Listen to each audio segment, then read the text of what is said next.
This is 60 Seconds of Science, brought to you by DuPont Pioneer.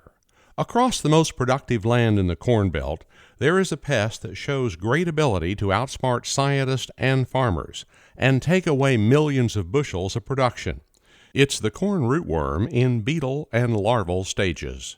Controlling of the pest has to be multifaceted: crop rotation, insecticides, biotech corn, and beetle bombing.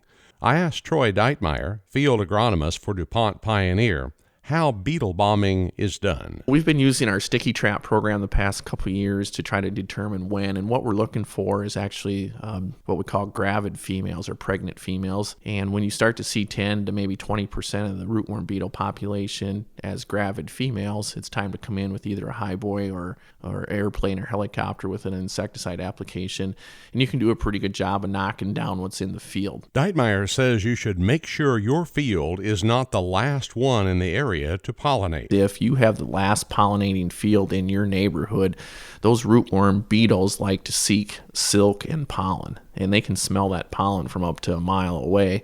And so what will happen is if your field is the last one to pollinate every year, the rootworm beetles will migrate to your field and then lay their eggs there.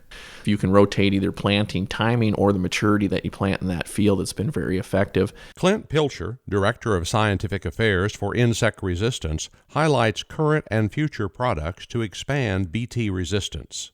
Max Extreme is an example of one of those products, and there'll be a new product coming called Chrome. Scientists say there is no silver bullet in the fight against the corn rootworm. Crop rotation slows them down, beetle bombing kills the egg-laying females, soil insecticides stop them in the upper roots, and BT hybrids protect all roots at all depths. Check our other podcast for more information. This has been 60 Seconds of Science, brought to you by DuPont Pioneer.